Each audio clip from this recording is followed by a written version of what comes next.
A paz do Senhor, amados, Deus abençoe a todos. Bem-vindos a mais um estudo bíblico. Hoje vamos estudar o capítulo 4 do livro de 1 Timóteo. Vamos orar antes de tudo, amém? Senhor Deus Todo-Poderoso, Santo, Santo, Santo, louvado seja o nome do Senhor. Obrigado, Senhor, por mais uma oportunidade que o Senhor nos dá, Pai, de estarmos estudando a palavra, aprendendo mais de Ti, Pai. Senhor Deus, abençoe cada irmão que está nesse momento, Pai, assistindo esse vídeo.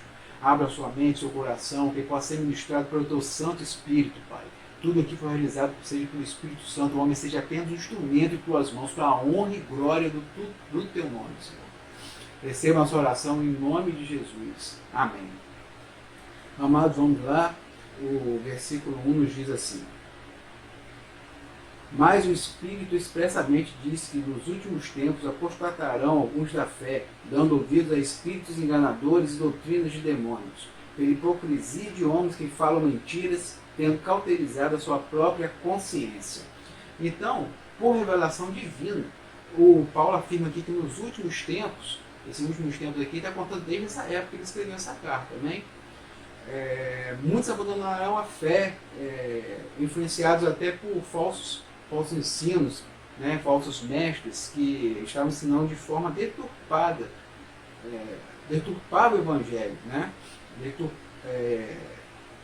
ensinavam mentiras, né, dentro do Evangelho, de forma que eles mesmos perderam a sensibilidade. Eles perderam a sensibilidade do que é pecado, do que é errado, do quão nocivos eles estavam sendo, né, desses ensinamentos, né? E a gente vê que isso acontecia naquele tempo e a gente não pode ignorar que acontece hoje, de forma até mais forte, que o Evangelho é deturpado. O Evangelho de Cristo, o Evangelho das Boas Novas, é deturpado para um Evangelho social, um Evangelho de facilidades, um Evangelho onde eu não tenho que renunciar a mim mesmo, né? Um Evangelho de prosperidade, onde o Evangelho do foco está sendo o homem e não Jesus. O foco está sendo você ter prosperidade, você adquirir, o foco está sendo cura. Amém, Deus cura, amém. Deus quer prover a sua vida, amém. Mas isso não é o mais importante. O mais importante é o reino de Deus, as demais coisas serão acrescentadas. Não existe o Evangelho da cruz, o Evangelho de Cristo, sem renúncia. A palavra nos diz o que Jesus falou: aquele que ama mais a vida do que a mim, vai perder a sua vida.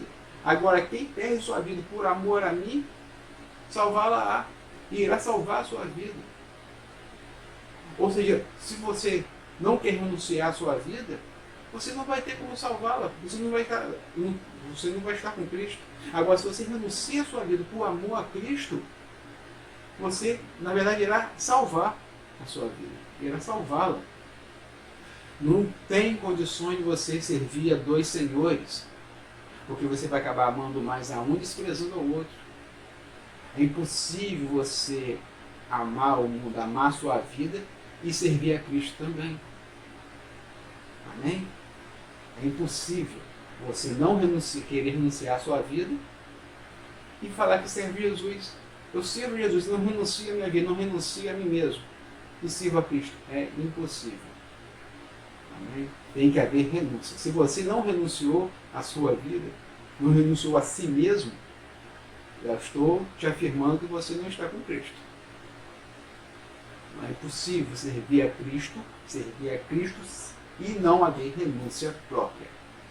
Não renunciar a si mesmo, não renunciar ao mundo, não renunciar ao pecado.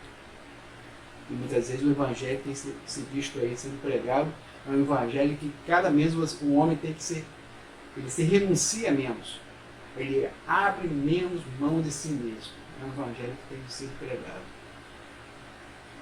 infelizmente. Então a gente consegue enxergar que essa apostasia está cada vez mais forte nos dias de hoje, mas já acontecia desde essa época. Vamos adiante, no 3 nos fala assim: proibindo o casamento e ordenando a abstinência dos manjares que Deus criou para os fiéis e para os que conhecem a verdade, a fim de usarem deles com ações de graças. Porque toda criatura de Deus é boa, não há nada que rejeitar, sendo recebido com ações de graças, porque pela palavra de Deus e pela oração é santificada. Então, aqui o que acontece? A gente está vendo aqui, se apresentaram aqui duas doutrinas, que na verdade são doutrinas do diabo. Não tem nada a ver com a doutrina de Deus. Primeiro, estava proibindo o casamento. Eles estavam ensinando que é errado se casar. Mas isso foi instituído pelo próprio Deus. E ele instituiu o casamento antes do pecado entrar no mundo. O Adão e Eva, ele fez Eva para Adão, para eles serem uma só carne. Foi instituído o casamento antes do pecado entrar no mundo. Então, como que vai proibir o casamento? Como pode ser proibido o casamento? Se isso vem de Deus. O segundo vem proibindo certos alimentos. Não pode comer isso aqui não pode comer. Estava tendo restrição alimentar. Algumas religiões, hoje mesmo, elas proíbem certos alimentos. Pensando aqui rapidinho, por exemplo, o budismo e o hinduísmo, eles proíbem o consumo de carne, porque o entendimento deles é que a pessoa, quando morre, pode reencarnar e reencarnar em um animal. Reencarnar em um animal. Por exemplo, também, dá um exemplo disso. Se a pessoa fez muitas coisas ruins, teve práticas ruins, foi uma pessoa realmente maldosa, ela pode reencarnar como uma barata. Agora, se a pessoa foi bondosa, foi uma pessoa que teve boas ações, boas obras, ela sempre foi uma pessoa correta, honesta, ela pode reencarnar numa águia. Né? Só. A questão é que, se a gente for voltar aqui, a questão é que tudo que Deus criou é bom. Tudo que Deus criou é bom. E o alimento e o casamento são criações de Deus. O casamento foi criado para quê? Para a propagação da vida humana, né? E o alimento para o sustento dessa vida humana. São criações de Deus, são coisas boas, não tem o que proibir aqui não. Tá? Além do mais, eles são santificados por meio da oração.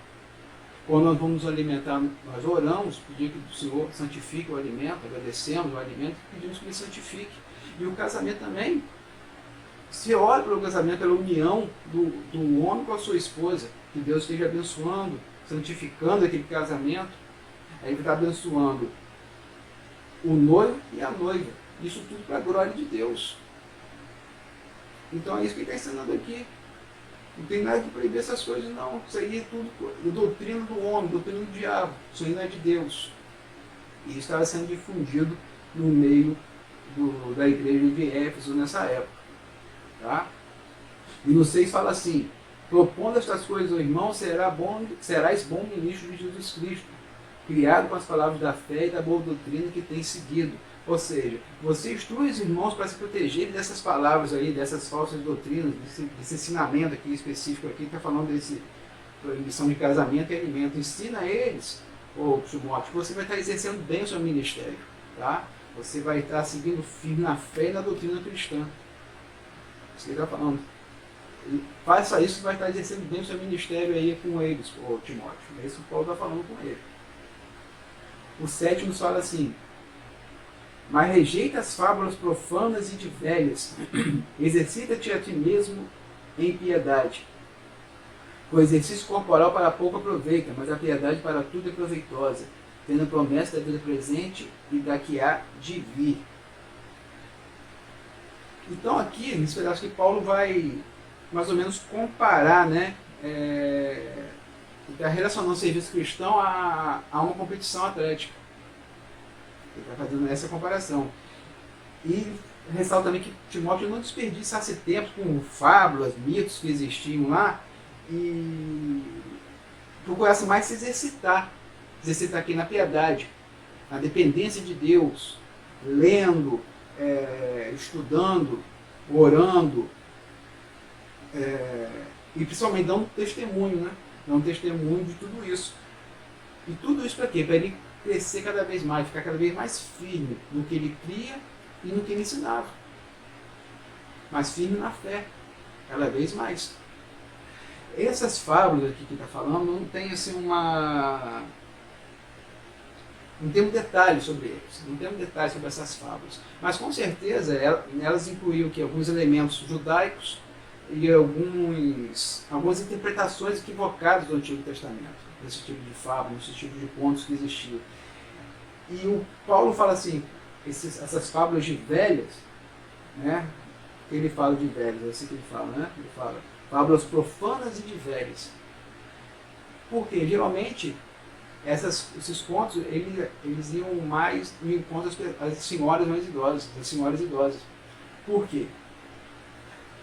Como a gente falou antes, no capítulo 3, as mulheres começaram a ter um privilégio de poderem estudar a palavra, poderem estar buscando a palavra, frequentarem os cultos, ouvirem a doutrina, aprenderem cada vez mais da palavra. Mas as pessoas, as senhoras mais idosas, não tinham mais esse fervor, esse interesse de estar lá buscando. Então essas fábulas chegavam aos ouvidos dela e elas tomavam como verdade. Às vezes não tinha mais tanto vigor para estar buscando a palavra do Senhor, estavam mais acomodados, aí vinham pessoas com esse tipo de conto, esse tipo de fábula, atingia muito mais essas senhoras e elas ficavam como verdade aquilo para elas. Por isso que é a fábula de velhas, porque atingia mais pessoas mais idosas e elas aceitavam aquilo. Por isso que ele falou dessa forma aqui. Tá? Então, fábulas profanas, porque existiam deturpações no Antigo Testamento, existiam elementos judaicos, então está profanando o Evangelho, e de velhos porque atingiu mais essas pessoas de idade, as senhoras de idade, porque os homens já frequentavam. Os homens mesmo idosos já tinham o costume dessa busca desde jovem, porque isso nunca foi proibido ao homem. Nunca foi proibido estar, nunca foi restrito ao homem estar na sinagoga, aprendendo a palavra, buscando o ensinamento. Tá? Mesmo antes de eles não terem conhecimento do Evangelho, na religião deles pagãs, eles buscavam. E a mulher nunca teve esse espaço que agora ela estava adquirindo. Amém? Ele fala aqui também, no 8, ele fala que o exercício físico é bom para o corpo, mas ele é de curto tempo, ele tem uma certa duração. Tá? A duração dele é curta, enquanto que se exercitar na piedade, na dependência de Deus, é bom não só para o corpo, mas para a alma e para o espírito. E é de longa duração, ele não tem uma duração curta, é para toda a eternidade, é para esse momento presente e para a vida eterna. Ele não tem duração, a duração dele é eterna. É para essa vida que nós estamos vivendo aqui e para depois da nossa morte carnal, a glória para o Senhor, na eternidade. Esse tipo de exercício é muito melhor. É isso que ele está falando. O 9 nos fala assim: esta palavra é fiel e digna de toda aceitação, porque para isto trabalhamos e lutamos, pois esperamos no Deus vivo, que é o Salvador de todos os homens, principalmente dos fiéis. Então essa palavra sobre piedade, ela é fiel, né, e devia ser difundida. E é digna de toda aceitação, porque ela tem valor eterno. É isso que ele está falando aqui. Porque a luta do cristão, o cristão luta por ter uma vida de piedade, uma vida de dependência de Deus. Essa é a luta do cristão, tá? Ser totalmente, buscar uma vida totalmente independente do Deus vivo.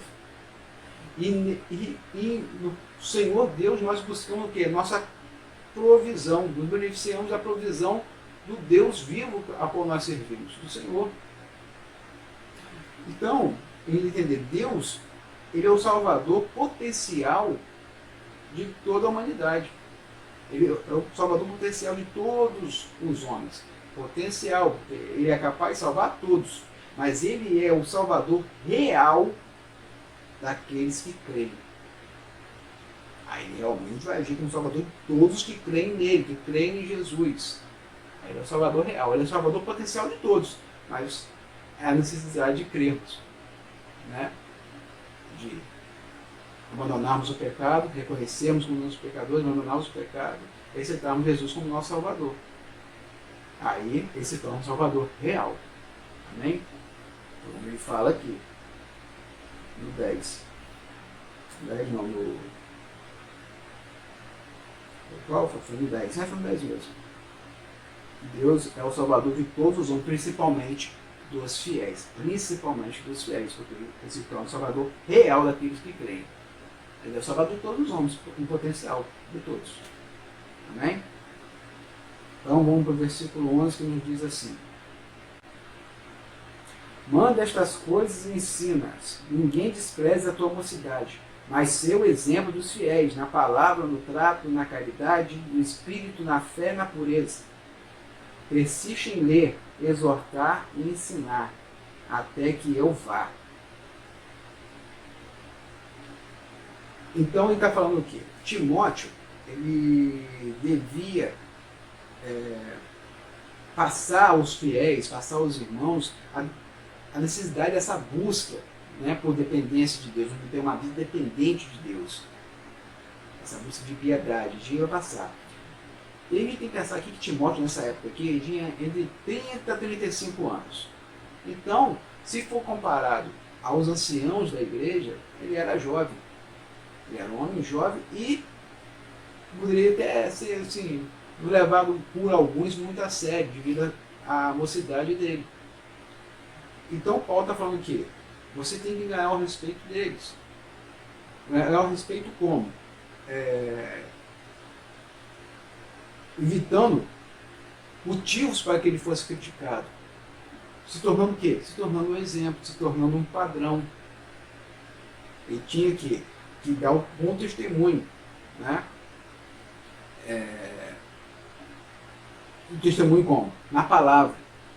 Ele devia dar um bom testemunho na palavra, ser um homem que falava as duas palavras que edificavam. Ser um padrão no testemunho dele, no testemunho pessoal, as pessoas verem a Cristo na atitude dele, a retidão de um homem de Deus. No trato, ou seja, no espírito, no entusiasmo. Porque as pessoas podem entusiasmar muitas vezes as coisas, quando falam em trabalhar na obra, o entusiasmo vai embora. Ele tinha que mostrar esse entusiasmo sempre. Né? Na fé, ele tinha que ser um padrão na fé, né? No testemunho dele, da fé dele e na pureza dos atos dele e das motivações. Sendo assim, ele adquiriria o respeito de todos, dos anciãos também, daqueles mais velhos na igreja. Né? E depois disso, aí sim, ele poderia trabalhar na leitura pública da palavra, na exortação aos irmãos, depois da leitura, exortá-los e ensiná-los sim do que foi ensinado, do que foi ensinado sim do que foi lido, a palavra que foi lida. Amém? Depois disso, ele poderia trabalhar na leitura pública, exortar os irmãos e ensiná-los em cima da palavra. Então, a gente entende que antes de exortar e ensinar a palavra de Deus aos outros, o Timóteo tinha que fazer disso uma realidade na vida dele. Eu não posso querer ensinar, eu não posso querer falar da palavra de Deus se eu não tenho leitura da palavra, se eu não busco a face do Senhor, se eu não tenho uma vida comprometida com Deus, como eu vou ensinar isso? Então o Timóteo primeiro tinha que adquirir isso para a vida dele e depois disso ele ia poder partir para a luta, partir para o trabalho. Arregaçar as mangas e trabalhar na obra do Senhor. Amém? Vamos adiante. No 14 fala assim: não desprezes o dom que há em ti, o qual te foi dado por profecia, com imposição das mãos do presbitério. O Espírito Santo é que conferiu algum dom a Timóteo. Amém? Isso foi revelado, foi anunciado pelo profeta. E em seguida teve a imposição de mãos de todos os presbíteros. O que isso é? Isso é uma demonstração pública do reconhecimento do agir do Espírito Santo sobre a vida de Timóteo. A imposição de mãos é isso. Estou reconhecendo o dom que o Espírito Santo está concedendo um dom à vida de Timóteo. Tá? Mas o dom é dado pelo Espírito Santo. Não foi a escolha dos presbíteros, não. Eles reconheceram que o Espírito Santo concedeu um dom a ele. Certo? Entendido aqui? O profeta anunciou, porque foi revelado para ele. O profeta teve revelação, ó, o Espírito Santo está concedendo dons ao Timóteo. E os presbíteros impuseram as mãos reconhecendo esse agir do Espírito Santo sobre a vida do Timóteo. O 15 nos diz assim: medita estas coisas, ocupa-te nelas, para que o teu aproveitamento seja manifesto a todos. Tem cuidado de ti mesmo e da doutrina, persevera nestas coisas, porque fazendo isto te salvarás tanto a ti mesmo como aos que te ouvem. Então Paulo fala aqui para ele: medite sobre essas coisas. Então ele está dizendo o quê? Se entregue totalmente e seriamente ao trabalho de Deus. Não se acomoda não, Timóteo. Não se acomode numa posição confortável, não. Siga sempre buscando progredir espiritualmente. Procurando crescer espiritualmente. Pensa nessas coisas. Pensa no dom que está sobre a tua vida. Progrida espiritualmente. É isso que ele está falando com o Timóteo. E ele fala porque para ele cuidar de si mesmo, então também cuidar da doutrina. Tá? Por ti mesmo e da doutrina. Tá? Isso enfatiza o que? A importância da vida pessoal para qualquer servo de Cristo, para qualquer pessoa que trabalha na obra. Né? Para qualquer servo do Senhor. Isso aqui está enfatizando essa importância da vida pessoal. Eu preciso ter relacionamento com Deus para então trabalhar na obra. Eu preciso ter uma vida buscando a dependência de Deus para então trabalhar na obra de Deus. Amém? Ele fala aqui justamente que ele está falando que é pela leitura, pela exortação, pelo ensino que ele salvará a si mesmo e aos irmãos a quem ele estava orientando, ensinando. Através disso que ele vai salvar a si mesmo. Aqui não está falando de salvação da alma, não, amados.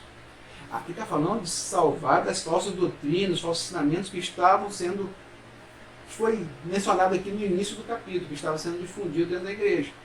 Salvar-se desses falsos ensinos e salvar aqueles que estavam sendo ensinados assim. Salvar eles também desse falso ensino, desses falsos profetas. Tá? Salvação da alma é com Jesus. Amém? É a aceitação de Cristo.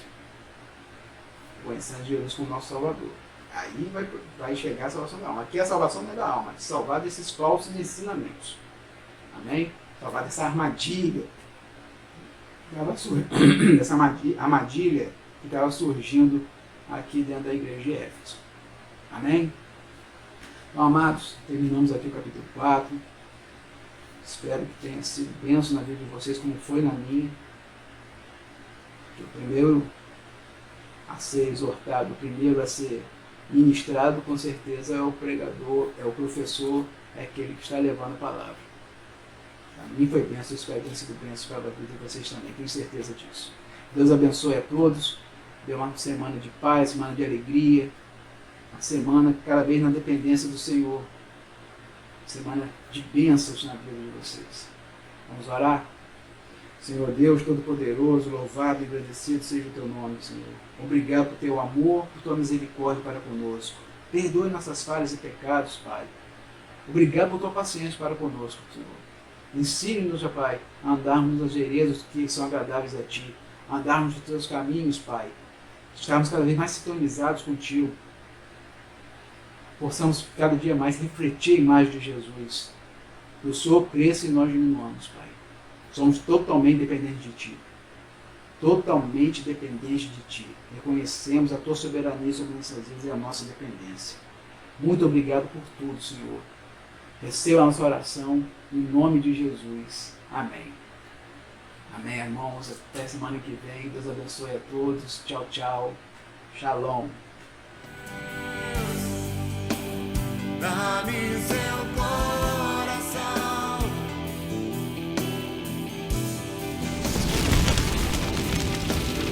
santifica-me, purifica-me, dá-me seus olhos,